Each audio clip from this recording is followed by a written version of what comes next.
Good morning friend. हमने पिछली video में बात किए थे सिंधु घाटी सभ्यता के बारे में। अगर आपने वो वीडियो नहीं देखा है तो उसका लिंक डिस्क्रिप्शन में डाल दिया, वहाँ से देख लीजिएगा। चलिए बात करते हैं आज की टॉपिक वैदिक संस्कृति के बारे में। हम देखते हैं कि वैदिक शब्द वेद से बना है। वेद का अर्थ है ज्ञान। वैदिक संस्कृति के निर्माता आर्य थे। वैदिक संस्कृति में आर्य शब्द का अर्थ श्रेष्ठ, उत्तम, अभिजात, कुलीन तथा उत्कृष्ट होता है। सर्वप्रथम जर्मन संस्कृतविद प्रोफेसर मैक्स मूलर ने 1853 में आर्य शब्द का प्रयोग एक श्रेष्ठ जाति के आशय से किया था।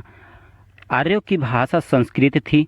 भारत में आर्यों की जानकारी ऋग्वेद से मिलती है, जो हिंद यूरोपीय भाषाओं का सबसे पुराना ग्रंथ है। इसमें आर्य शब्द का 36 बार उल्लेख है।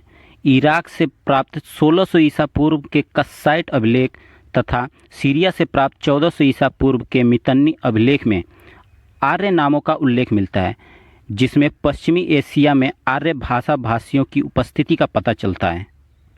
आर्यों के मूल निवास स्थान के संदर्भ में विद्वानों के बीच मतभेद है।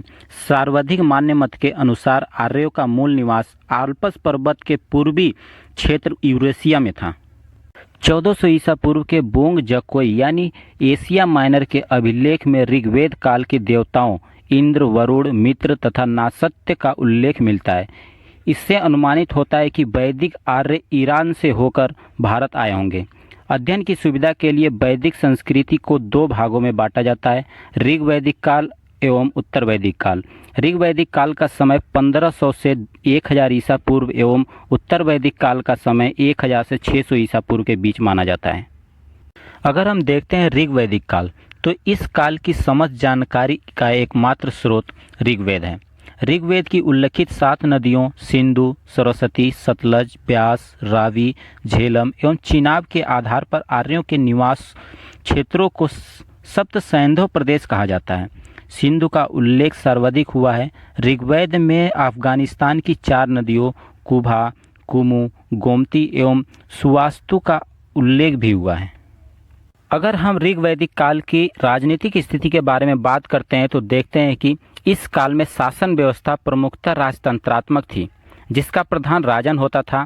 इस राजनों की स्वेच्छाचारिता पर प्रतिबंध लगाने के लिए 2 संस्थाओं का अस्तित्व था, जिन्हें सभा एवं समिति के नाम से जाना जाता था।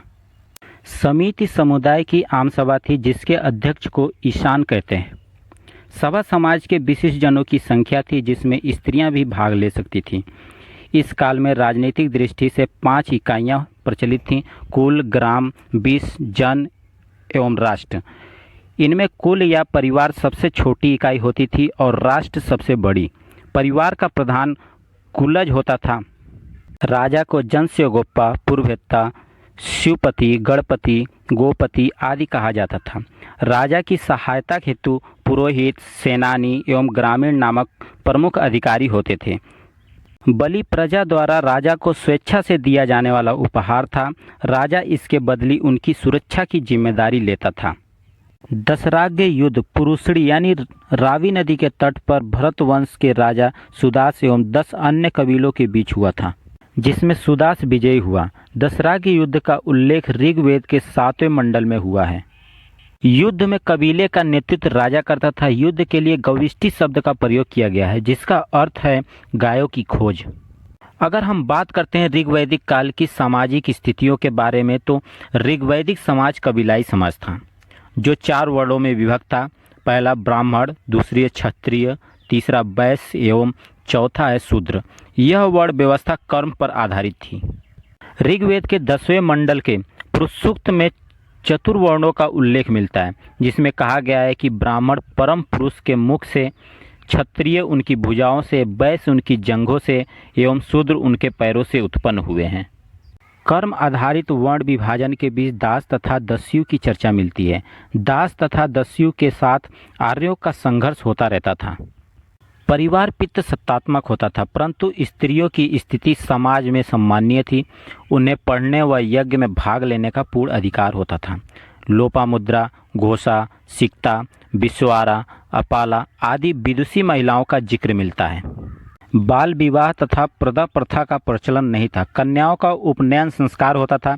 स्त्रियों में पुनर्विवाह, नियोग प्रथा एवं बहुपति विवाह प्रथा का प्रचलन था।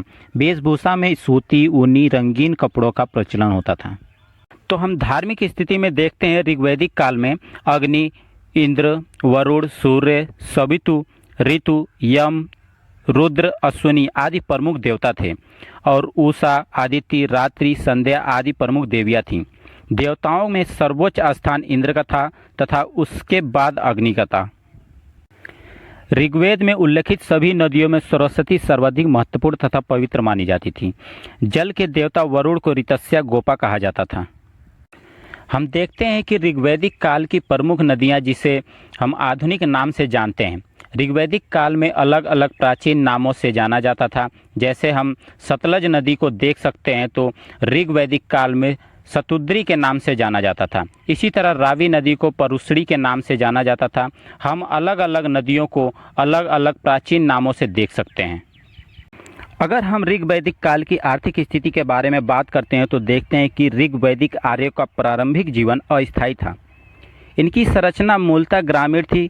कबायली संरचना के अनुकूल पशुपालन मुख्य पेशा था तथा कृषि गौड़ पेशा था। पशुओं में गाय सर्वाधिक महत्वपूर्ण थी, जिसका ऋग्वेद में 176 बार उल्लेख मिलता है। आर्यों की अधिकांश लड़ाइयाँ गायों को लेकर हुई हैं। ऋग्वेद में युद्ध का पर्याय गवेष्टि यानी गायों का अन्वेषण से है। गवेषण, गेशु, गोशु, गव्य आदि सभी शब्द युद्ध के लिए प्रयुक्त होते थे। धनी व्यक्ति को गोमत तथा राजा को गोपति कहा जाता था। समय की माप के लिए गोधुली तथा दूरी की माप के लिए गवयत्तु शब्द का प्रयोग किया गया है। पड़ी नामक व्यापारी पशुओं की चोरी करने के लिए कुख्यात होते थे। ऋग्वेद की चतुर्थ मंडल में खेती की प्रक्रिया का वर्णन मिलता है। एक ही अनाज यव अथवा जौ का उल्लेख है। ऋग्वैदिक आर्यों को 5 ऋतुओं का ज्ञान था। ऋग्वेद में बढ़ई, रथकार, बुनकर, चर्मकार, कुम्हार आदि शिल्पियों के उल्लेख मिलते हैं। बढ़ई के लिए तक्षण तथा धातुकर्मी के लिए कर्मार शब्द मिलता है। सोने के लिए हिरण्य शब्द मिलता है। ऋग्वेद में कपास का उल्लेख नहीं मिलता है। इस काल में ऋण देकर ब्याज लेने वाले को बेकनाट यानी सूदखोर कहा जाता था। और लगातार चैनल से जुड़े रहने के लिए सब्सक्राइब जरूर करें। Thank you so much.